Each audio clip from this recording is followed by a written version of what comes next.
자, 이번 시간에는 이제 문제를 풀겠는데, 이번 시간 문제풀이가 조금 많은 것 같아서 속도를 좀 빨리 내도록 하겠습니다.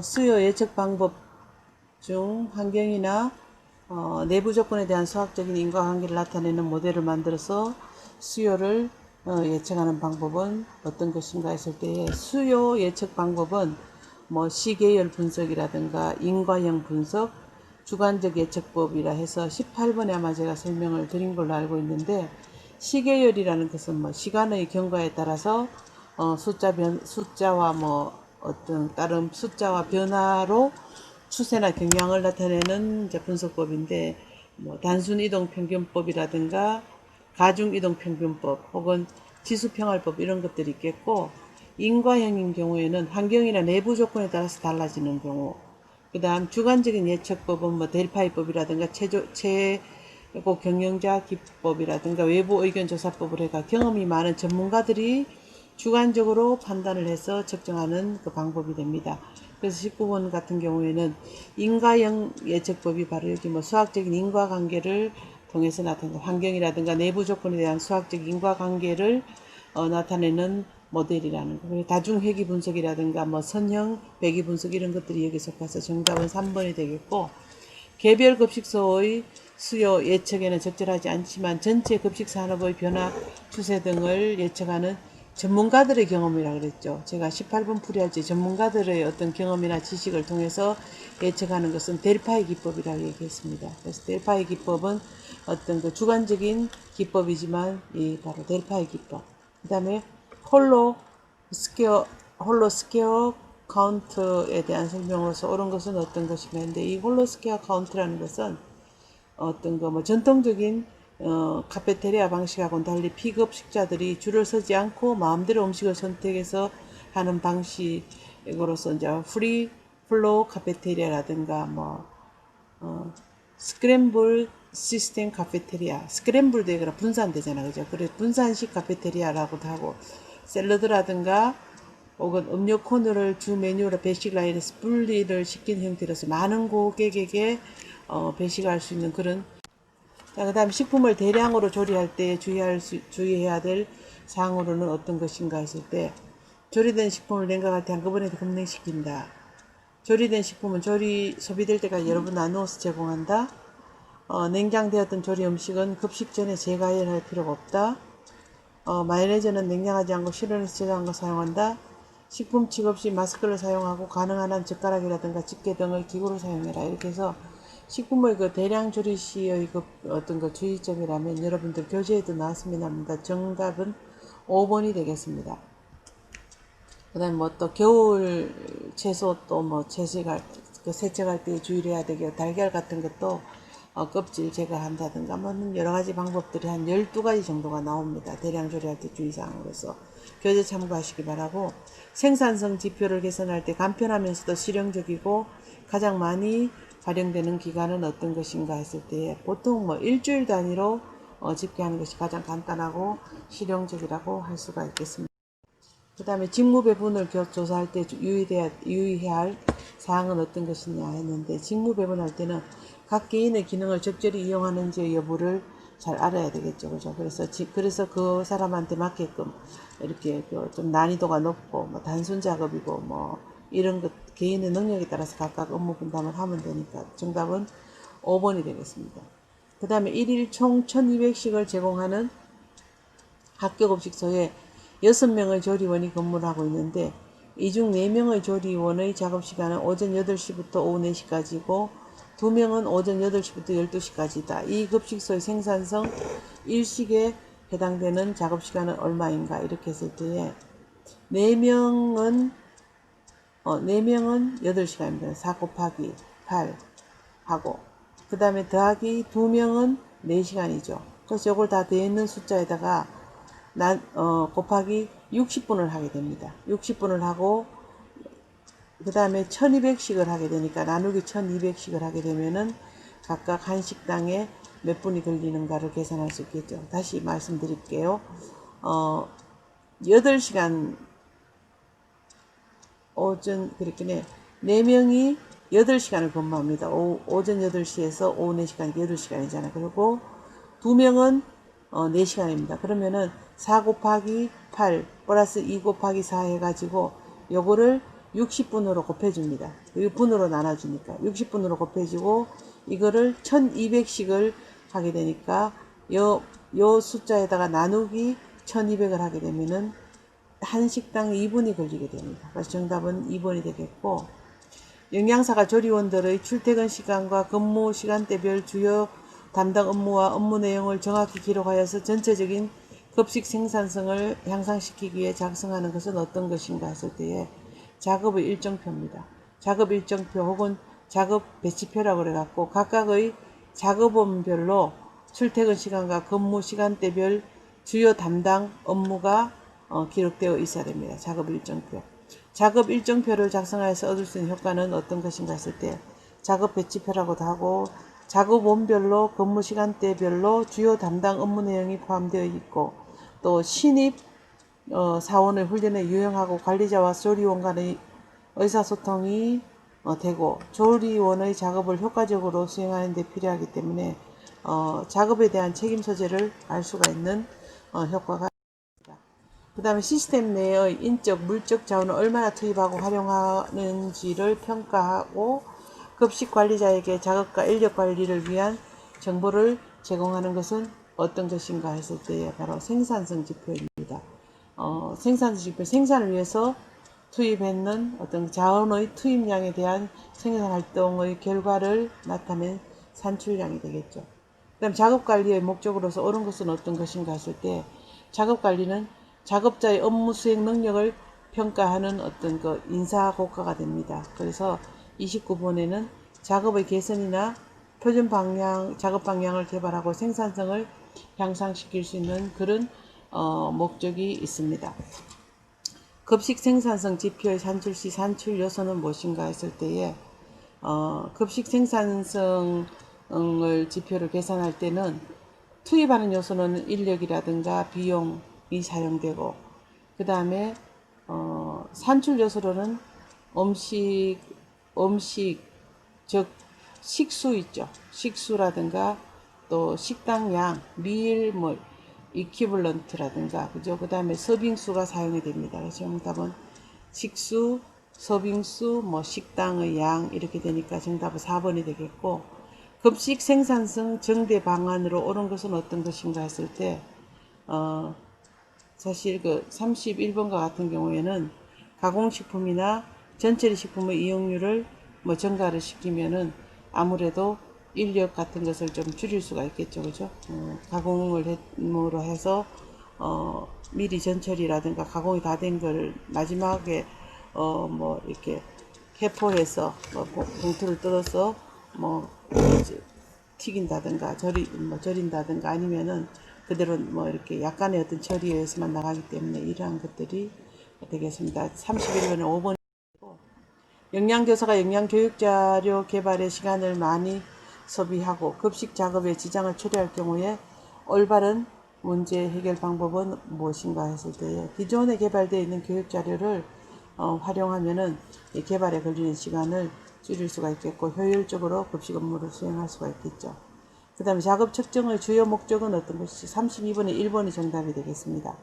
작업 측정의 주요 목적은 무엇인가 했을 때에 특정 작업에 대한 어떤 표준 시간을 설정하는 데 있습니다. 통계 개념을 적용하여 전체 업무 중 각 작업이 차지하는 비율을 측정하는 방법으로 작업 주기가 길고 또 작업 내용의 변화 요소가 많거나 관측 대상이나 기기 설비가 많아 연속적으로 관측이 어려운 경우에 사용하는 기법은 어떤 것인가 되어져 있는데 작업 여기 보면은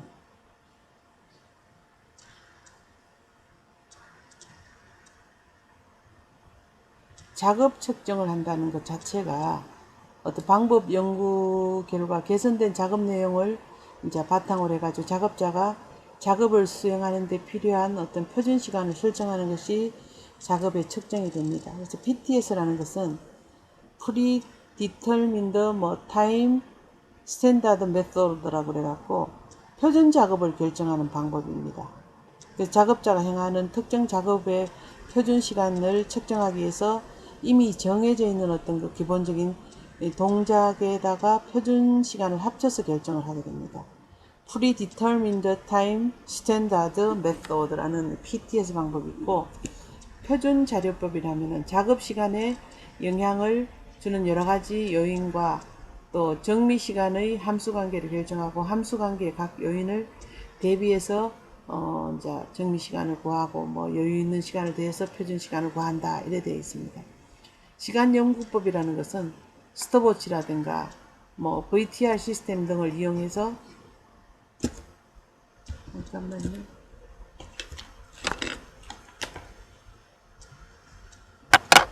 참 이용을 해서 이제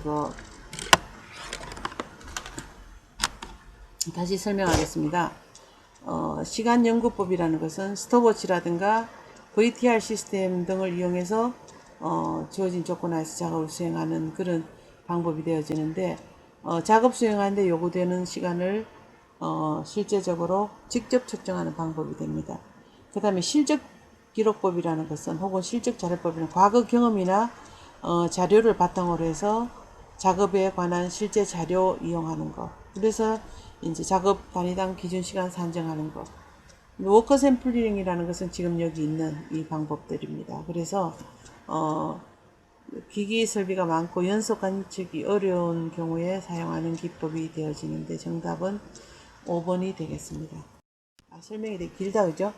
그 다음 불필요한 기능을 제거하는 엘리미네이션, 중복된 기능을 결합하는 컨비네이션, 효율적인 협업이 되도록 기기나 업무 순서의 재배치, 리어레인지먼트, 동작 경제 원칙에 따라 시간이나 노력의 단순화, 심플리피케이션을 의미하는 ECRS라는 것은 무엇인가 했을 때에 이건 바로 작업 개선의 기본 절차입니다. 작업을 개선하기 위해서 이러한 것을 한다.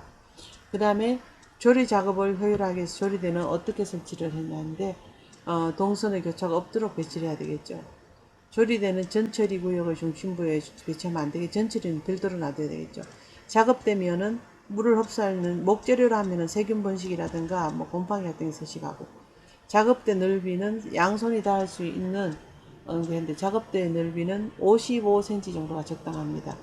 그 다음에 조리대 배치는 오른손잡이를 기준으로 오른손에서 왼쪽, 오른쪽에서 왼쪽으로 이렇게 했는데 조리대의 배치는 왼쪽에서 오른쪽으로 배치해야지만 효율적입니다. 오른손잡이 기준인 경우에.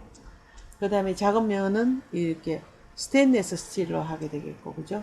그 다음에 확성수지나 에나멜로 마감 처리가 물을 흡수하지 않는 걸로 해야 되기 때문에 36번의 정답이 1번이 적당하겠고, 동작 경제의 원칙에 관한 설명으로서 옳은 것은 어떤 것인가 했는데, 주동작은 가급적 빨리 동작할 수 있고 간단하게 한다. 이렇게가 바인즈의 그 동작 경제 원칙에 해당되는 것입니다.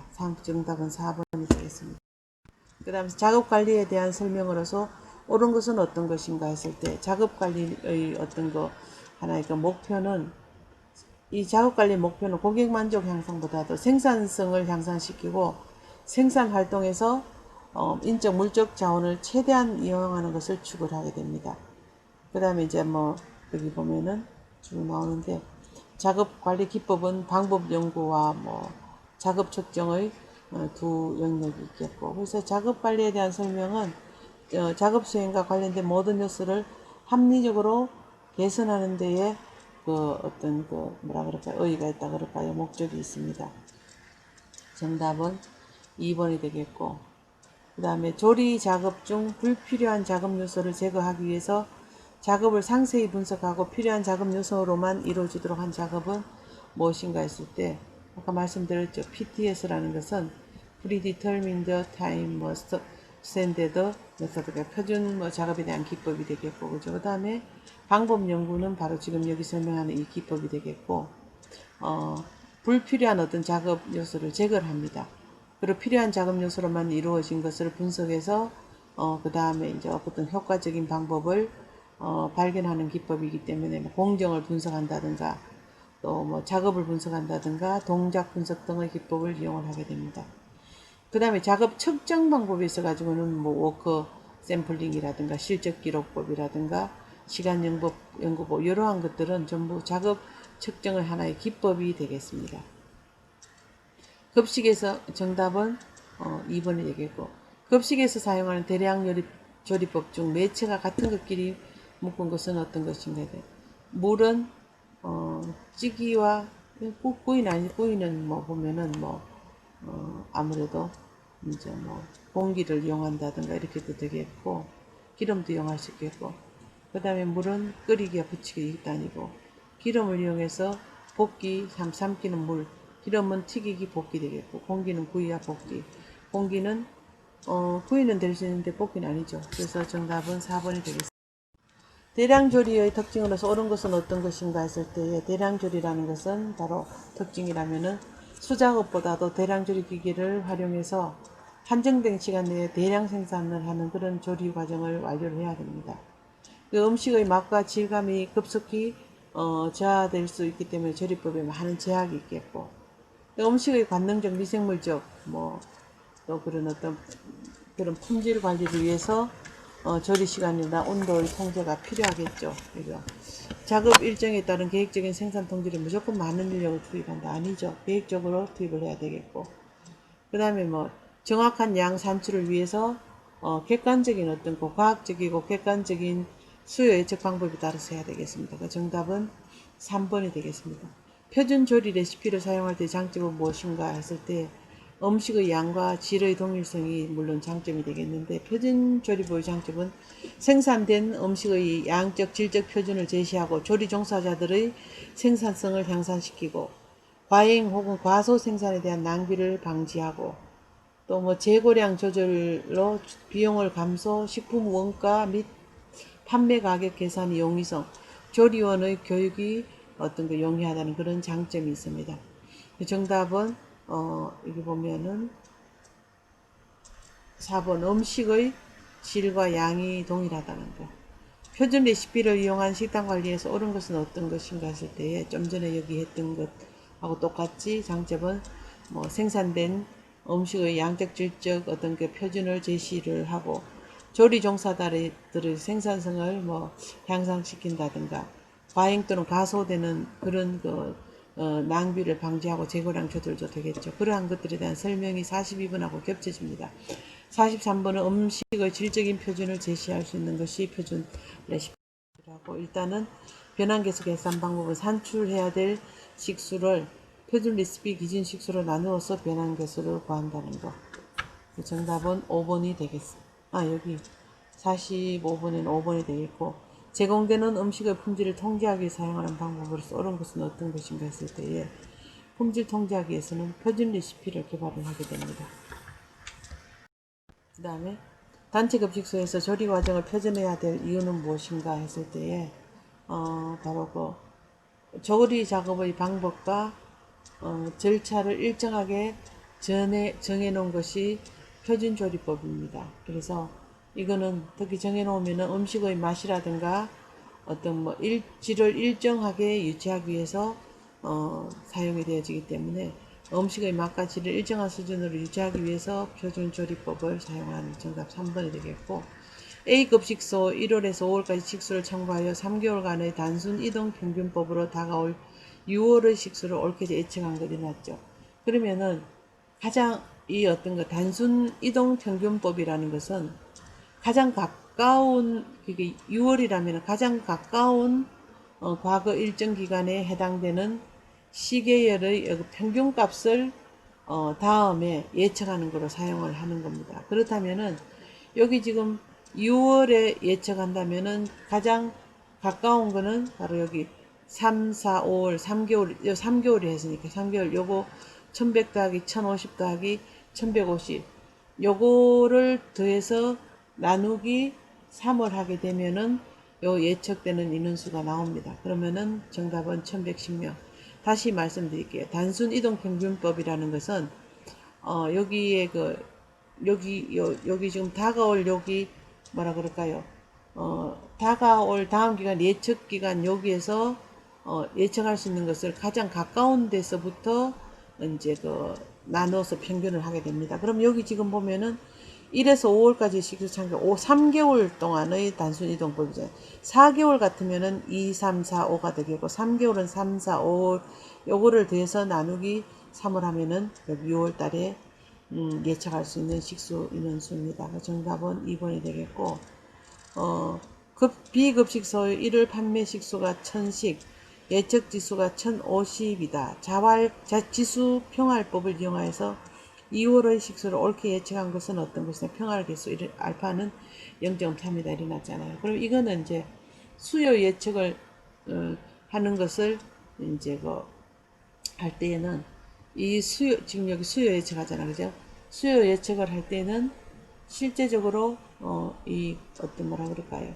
지수 평알법을 이용한다 했는데 시계열 분석 방법 중에서 단기 예측을 하는데 가장 많이 이제 사용되는 수요 예측 방법이 지수 평알법입니다. 그래서 최근 자료일수록 더 큰 비중을 두고 오래된 자료일수록 작은 비중을 두게 하는데 이 같은 경우에 수요 예측은 알파 곱하기 가장 최근의 수요치입니다. 가장 최근의 수요치 알파 곱하기 가장 최근의 수요치 플러스 이제 뭔가 하면은 변환계수 1 빼기 알파입니다. 1 빼기 알파 해가 이 변환계수를 곱해주고 곱하기 가장 최근의 예측치가 되어지기 때문에 요거 계산을 어떻게 하냐면은 이제 보면은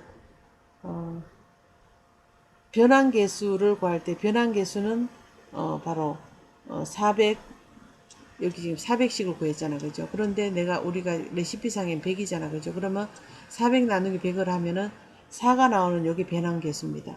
4가 변환계수인데 이 4가 변환계수 곱하기 바로 지금 여기 10kg이니까 10kg 곱하기 4 해가지고 40kg. 그래서 정답은 40kg가 되어집니다. 이렇게 먼저 계산을 하게 되는 것이죠. 그 다음에 여기 정답이 나와 있네. 그죠? 표준 레시피를 이용해서 음식을 만들었을 때 고객에게 적용하는데 고객들의 평가 점수가 낮았어요. 그 해결 방법으로는 어떤 것인가 했을 때 고객들 반응을 기록하고 수집해서 항상 만족할 때까지 이제 수정하고 급식소 상황에 맞게 하는 그 표준 레시피를 작성하는 겁니다. 그러면 정답 5번이 되겠고 52번에는 대량 조리 시 식중독 예방을 위해서 가장 주의해야 될 것은 무엇인가 했을 때에 조리 후에 배식이 끝날 때까지 시간을 2시간 이내로 한다는 거. 이거 식중독을 예방하기 위해서 빨리 조리 끝나고 배식 때까지 시간을 최소화시킨다는 거. 병원의 입원 환자나 거동이 불편한 어르신이 많은 요양병원에서 배식하는 방법은 어떤 것인가 했을 때 트레이 서비스죠. 그죠? 트레이 서비스. 쟁반 서비스는 식판에다가 1인 분량의 음식을 차린 다음에 고객이 있는 것까지 직접 보냉차를 이용해서 갖다 주는 거.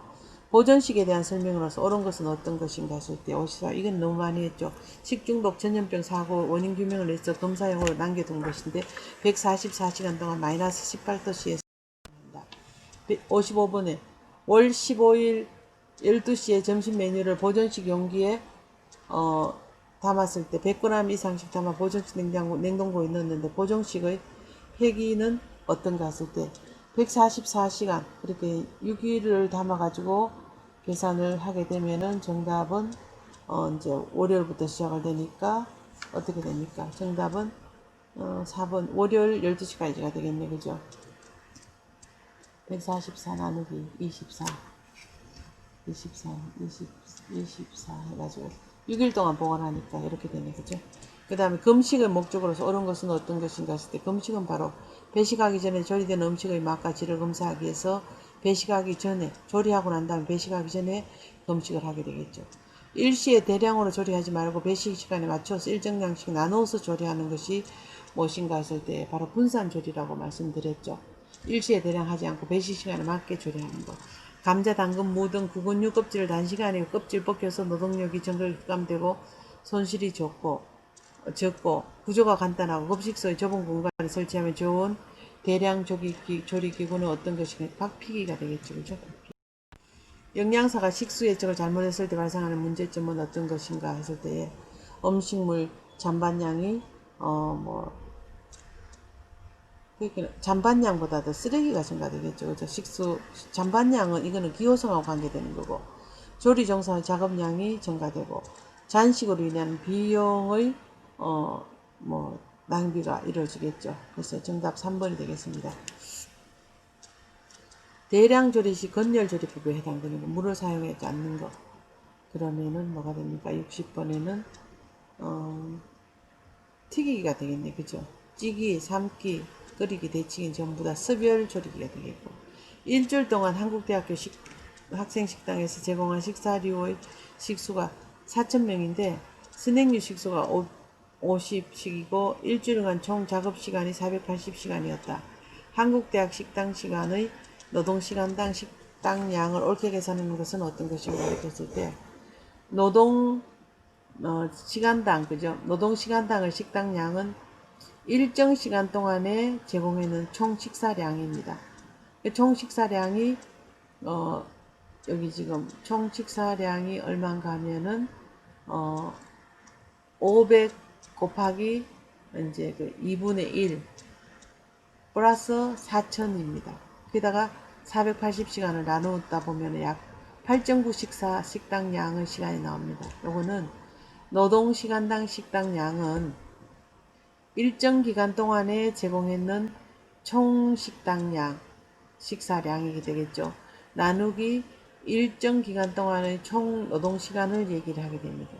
이 문제에 대해서는 제가 풀이를 다음에 알려드리도록 하겠습니다. 아마 다시 또 알리기가, 근데 요거는 정답은 8.9인데 어떻게 하냐면은 한국 학생의 그 한국대학교 학생식당 노동시간당 식당량은 500 곱하기 2분의 1을 하게 됩니다.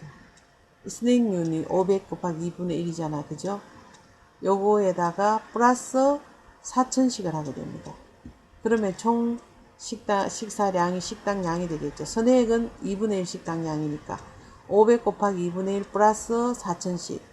요거 나누기 408시간을 하게 되면은 이렇게 나옵니다. 시간당의 8.9 식당량이.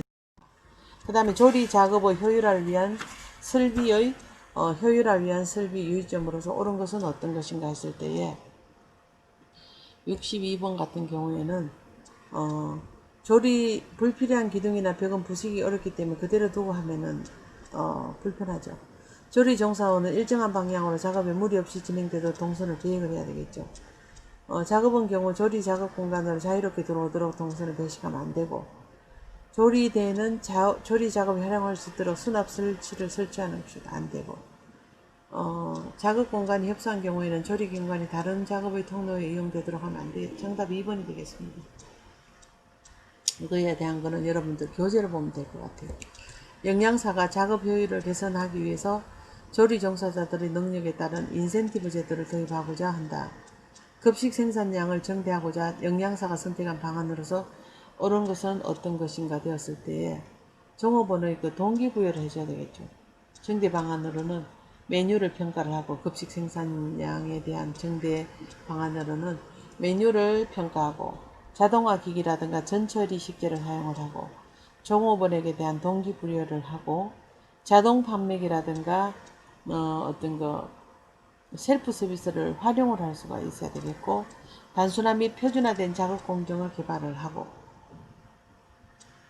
그렇게 해야 됩니다. 그래서 이거는 생산성 증대를 위해서 영양사가 인센티브 제할 적에는 바로 종업원의 어떤 그 동기부여를 하는 것이 되겠고, 국내 급식소의 노동시간당 생산 식수 나누기 시간이 가장 많은 곳은 어떤 곳인가 했을 때에 공동 조리 방식의 학교 급식, 단독 조리 방법의 학교 급식, 단일 메뉴의 산업재 급식, 환자식만 운영하는 병원 급식, 환자식과 직원식을 운영하는 병원 급식, 이렇게 되어지는데, 노동 시간당의 그 식수는 학교 급식 공동 조리 방식을 할 때가 제일 크고, 그 다음에 단독 조리 방식을 하는 학교 급식이 두 번째고, 그 다음에 산업재 급식에서 단일 메뉴 하는 경우가 세 번째. 그 다음에 환자식이나 병원식을 하는 환자 어떤 그 병원 급식. 이제 그 다음에 병원급식에서 환자씩만을 운영하는 그 식수. 이렇게 순으로 노동시간이 많이 책정됩니다. 여기 첫 번째, 두 번째, 세 번째, 그 다음에 네 번째, 다섯 번째 이렇게 되어집니다. 정답은 1번이 되겠습니다. 마지막 페이지인데요. 일정한 기준에 맞는 메뉴를 제공하기 위해서 조리 작업의 방법이나 절차를 일정하게 규격화한 것은 무엇인가 했을 때에 바로 이거는 4번이 되겠습니다. 작업의 표준화를 시키는 거가 되겠습니다. 그 작업의 표준화는 일정 기준에 맞게 메뉴를 제공하기 위해서 조리 작업 방법이나 절차를 일정하게 규격화시키는 것은 작업의 표준화가 되겠습니다. 그 다음에 조리원의 작업 진행 절차 방법을 시간의 순으로 나타낸 것은 무엇인가 했을 때에 바로 이거는 작업 일정표가 되겠습니다. 그 작업 일정표는 작업 배치표라고도 하고 조리원별로 출퇴근 시간이나 근무 시간대별로 주요 담당 근무의 절차와 방법을 모두 포함을 하고 있습니다. 작업 공정표라는 것은 작업량을 분석하고 이에 따라 작업 내용을 시간적으로 배열하고 작업 공정으로 배분하는 것이 되겠죠. 그 다음에 급식의 품질 관리를 위해서 작업 메뉴에 대해 양적 평가를 하고자 하는데 평가에 적합한 지표는 무엇인가 했을 때 67번 같은 경우에는 손익평가, 기여도평가, 수행력평가, 1인당 분량평가, 고객 만족도평가 이렇게 돼서 그 품질 관리를 위해서 메뉴에 대한 양적 평가를 하는 것은 바로 이거는 1인 분량 평가에 해당되겠고 기호도 어떤 질적 평가라는 것은 뭐라 그럴까요? 관능 평가라든가 또 아니면 잔반 평가가 있습니다. 그래서 여기서 양적 평가는 1인 분량의 평가가 되겠습니다. 식수 평가.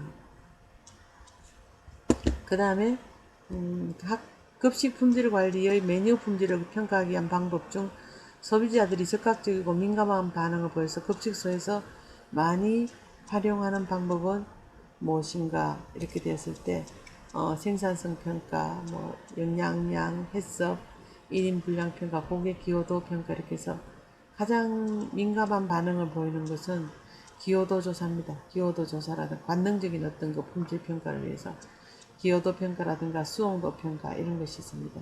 그 메뉴 품질은 미생물적인 품질, 영양적인 품질, 관능적인 품질 이렇게 나뉘거든요. 그래서 영양량 평가는 영양적인 품질이 되겠고 미생물 같은 경우에는 어찌 보면 해썹을 도입해서 하는 것이 되는데 이거는 여기는 상관하지 말고 일단 여기서 민감한 보형을 보이는 것은 고객의 어떤 기여도 평가가 되겠습니다. 그다음 학교급식 운영평가 제도의 평가 항목 중에서 학교급식 법령 준수사항에 해당되는 것은 어떤 것인가 했을 때에 바로 식재료에 대한 품질 관리입니다. 학교 법령 급식 법령 준수사항은 식재료에 대한 품질 관리를 하고 그 다음에 영양 관리를 하고 급식 운영 원칙을 보수해야 되고 그 다음에 급식 관리 운영을 해야 되고 품질 및 안전을 위한 준수사항이 이런 5가지가 해당이 되는데 여기서 본다면은 2번 식재료에 대한 어떤 품질 관리를 하는 것이 속합니다. 이거는 이거는 아니죠. 법령이 아니고 요거 그죠. 그래서 정답은 2번이 되겠습니다. 자, 두 번째 시간도 수업 여기까지 하겠는데 시간이 많이 길었네요. 이게 설명이 제가 막 구체적으로 하기에도 그렇고 안 할 수도 없고 이래서 하다 보면 시간이 길어지는데 양해 부탁드립니다. 수고하셨습니다. 답은 뒷페이지에 있습니다.